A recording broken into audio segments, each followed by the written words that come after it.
Trouble-plagued rapper and actor Tupac Shakur is dead at the age of 25. Shakur was shot 4 times after leaving the Mike Tyson boxing match in Las Vegas in a car driven by Marion Suge Knight. Rap star Tupac Shakur died last night after a brief life in a rough business. The background of Tupac's murder and Keefe D's role. The murder of legendary rapper Tupac Shakur in 1996 remains one of the most infamous and controversial events in music history. Tupac, an artist whose music defined a generation and elevated the prominence of West Coast hip-hop, was fatally shot in Las Vegas on September 7, 1996, while in the passenger seat of a BMW driven by Suge Knight, head of Death Row Records. The car was ambushed at a stoplight, and Tupac was hit multiple times, succumbing to his injuries 6 days later. Suge Knight survived with minor injuries. At the heart of this tragedy lies Dwayne Keefe D. Davis, a figure whose alleged involvement in Tupac's murder has fueled years of speculation. Keefe D., a self-proclaimed former gang leader and drug kingpin from Compton, California, claims to have played a critical role in the events leading up to the shooting. He has repeatedly admitted, both in interviews and his 2019 memoir, Compton Street Legend, that he was in the vehicle from which the fatal shots were fired. Davis asserts that his nephew, Orlando Anderson, whom Tupac had confronted and assaulted earlier that night at the MGM Grand Hotel. Dre, he was the one that was supposed to shoot, Tupac and Suge, but he got scared, right? No, he didn't really get scared. He wasn't ready for that. They was youngsters, man. Kids. But once again, y'all Crips, right? So he should be used to that, right, Dre? So why was he wasn't ready for that? Everybody got a role, man. Everybody ain't killers. Everybody, you know what I'm saying? Was the one who pulled the trigger. Davis's connection to the crime has been a subject of law enforcement interest for decades. Despite his various confessions and conflicting statements over the years, it wasn't until September 2023, nearly 30 years after Tupac's death, that Davis was arrested in connection with the murder. He now faces charges of orchestrating the shooting, with prosecutors labeling him the shot caller, responsible for providing the weapon and directing the attack. Keefe D's shifting accounts of the night in question have raised significant questions about his credibility. In one interview, Davis claimed Anderson fired the shots, while in another, he denied his nephew's involvement entirely. Furthermore, Davis has alleged that his cooperation with authorities in unrelated cases, including his role as a confidential informant in an investigation into the murder of Biggie Smalls, offered him immunity from prosecution, a claim denied by Las Vegas prosecutors. The conflicting narratives surrounding Keefe D's role have kept public interest alive, with debates ranging from his credibility as a witness to the broader implications of reopening a decades-old case.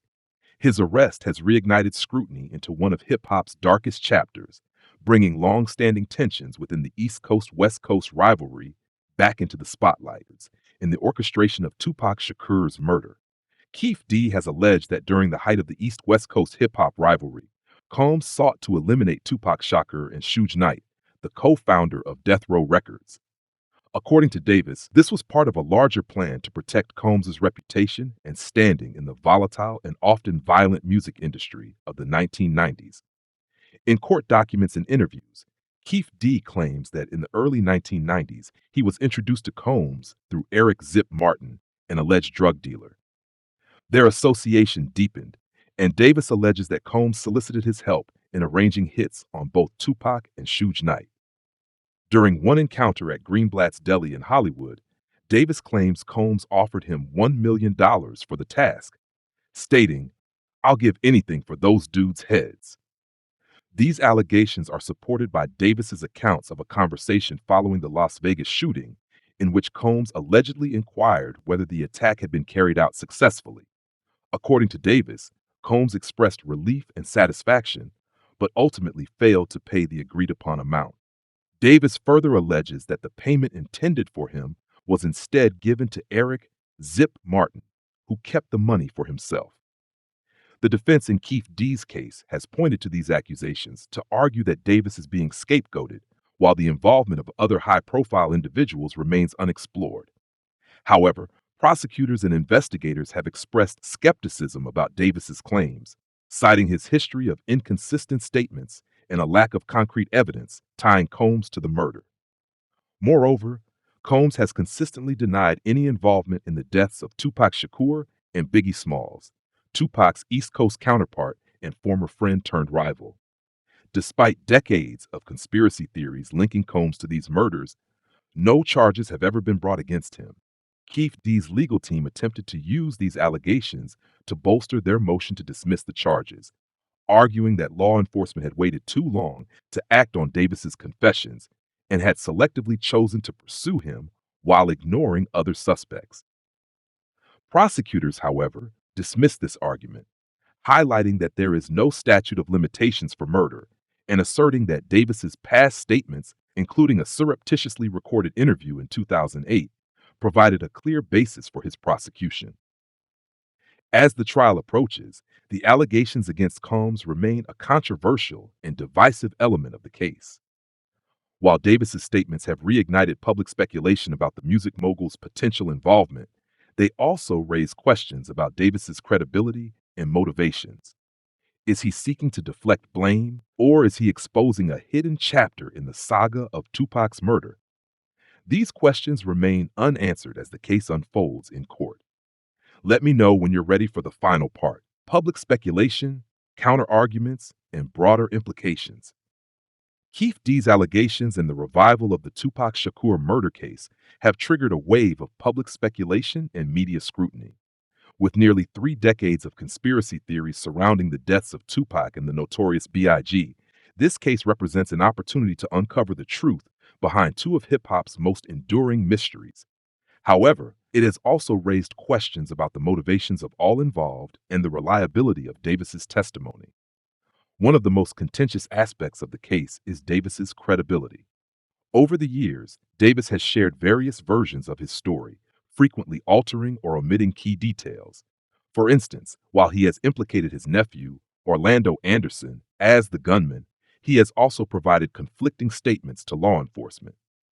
In a 1999 FBI interview, Davis reportedly denied that Anderson or his group were responsible for Tupac's murder, instead suggesting that individuals connected either Sean P. Diddy Combs or Death Row Records might be to blame. These inconsistencies have made it difficult to separate fact from fiction in Davis's accounts. Davis's allegations against Combs have only added to the controversy. While many fans and experts see the claims as a way for Davis to deflect blame, others argue that they fit into the broader context of the East Coast-West Coast rivalry. In the 1990s, tensions between Bad Boy Records, led by Combs, and Death Row Records, headed by Suge Knight, escalated into a bitter feud that played out both musically and violently. Tupac's murder, followed by Biggie Smalls' death just 6 months later, cemented the rivalry's tragic legacy.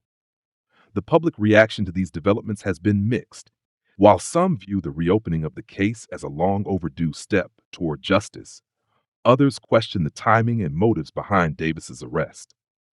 Critics argue that law enforcement's delay in prosecuting Davis, despite his confessions and public statements, undermines the integrity of the investigation. Additionally, some see Davis's willingness to speak out as a calculated move to shift the narrative and minimize his own culpability. The case has also reignited debates about the broader implications for the hip-hop community and its relationship with violence. Tupac and Biggie's deaths were emblematic of a time when the music industry's conflicts frequently spilled over into real-world violence.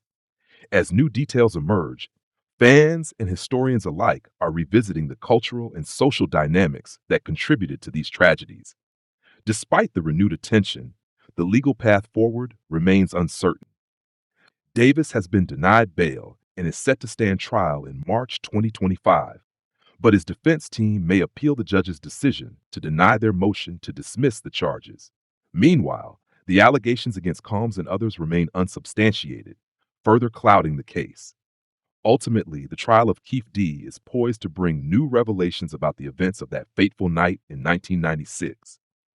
However, whether it will provide definitive answers or simply add to the layers of intrigue and speculation surrounding Tupac Shakur's murder remains to be seen.